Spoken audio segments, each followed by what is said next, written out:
PH meter, pH का full form होता है पोटेंशियल ऑफ हाइड्रोजन और इसको मेजर करने के लिए हम पीएच मीटर का यूज करते हैं। इसके बारे में समझते हैं। देखिए, पीएच मीटर जो है किसी भी सॉल्यूशन की एसिडिटी या अल्कलिनिटी को मेजर करता है कि पीएच एसिडिक है या फिर अल्कलाइन है। अगर सीधी भाषा में बात करें तो ये बेस्ड होता है कि सॉल्यूशन के अंदर हाइड्रोजन आयन की कंसंट्रेशन कितनी है, मात्रा कितनी है, उसी के आधार पर पीएच को मेजर करता है।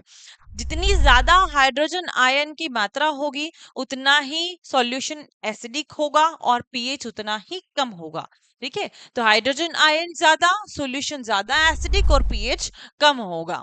इसमें हम ग्लास इलेक्ट्रोड और रेफरेंस इलेक्ट्रोड का यूज करते हैं और इन दोनों के बीच का जो डिफरेंस होता है, पोटेंशियल डिफरेंस होता है, उसी को ये मशीन मेजर करती है और पीएच वैल्यू यहाँ डिस्प्ले पर शो करती है।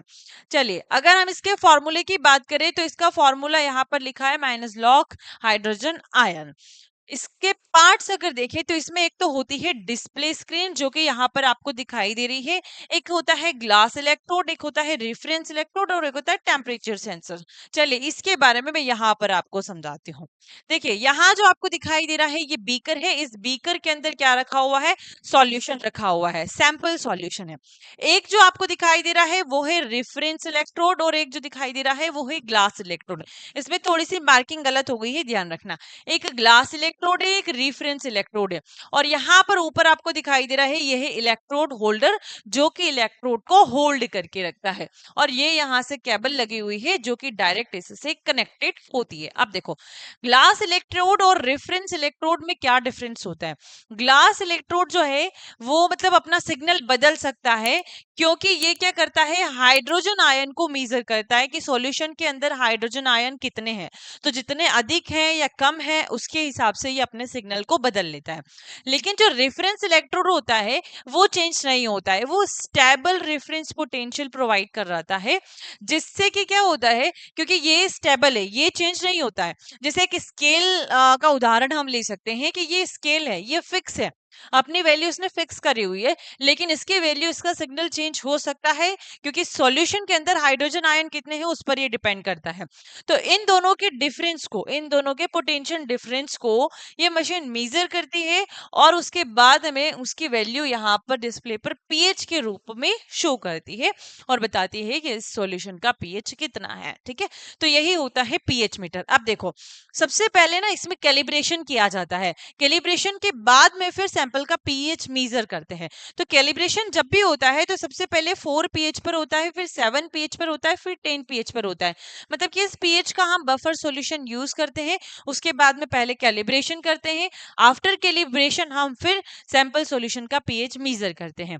और जब भी आप पीएच मेजर करते हैं, आपने पूरा प्रोसेस कर लिया, उसके बाद अगर आप इन इलेक्ट्रोड को स्टोर करते हैं तो ध्यान रखना है कि इसको हमेशा स्टोर किया जाता है KCl यानी कि पोटेशियम क्लोराइड में। पोटेशियम क्लोराइड में, ना कोई डिस्टिल वाटर ना कोई अदर सॉल्यूशन में।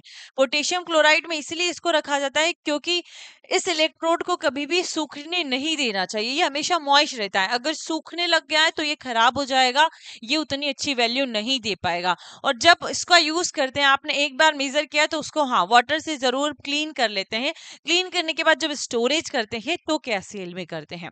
अब मैं आपको बताती हूँ यहाँ पर पीएच की वैल्यू। देखो, पीएच जो नॉर्मल रेंज अगर हम बात करें तो 0 to 14 यहाँ पर ये होती है पूरी। अगर पीएच जो है 7 से कम है तो उसको हम कहेंगे एसिडिक। अगर पीएच जो है 7 है तो उसको हम कहेंगे न्यूट्रल। अगर 7 से ज्यादा आ रहा है तो उसको हम कहते हैं बेसिक। ठीक है, यानी कि देखो, हाइड्रोजन आयन अगर ज्यादा है तो पीएच क्या होता है, कम होता है, एसिडिक होता है, 7 से कम आ रहा है। अगर हाइड्रोजन आयन जो है कम है तो पीएच क्या होता है, अधिक होता है, यानी कि बेसिक की ओर जाता है। जैसे हमारे ब्लड के पीएच की अगर हम बात करें तो कितना होता है, 7.35 से 7.45 हमारे ब्लड का पीएच होता है। अब यहाँ पर हम देखते हैं इसका यूज हम किस किस के लिए करते हैं। इसका यूज हम करते हैं जैसे ब्लड का पीएच एनालिसिस करना हो, या फिर आपको यूरिन टेस्टिंग करना हो, या वाटर टेस्टिंग करना हो, या फिर कल्चर मीडिया प्रिपरेशन करना हो, तो उसके लिए हम पीएच चेक करते हैं। तो ये सारा प्रोसेस पीएच चेक करने के लिए हम यूज करते हैं। तो आई होप आपको पीएच मीटर के बारे में समझ में आ गया होगा।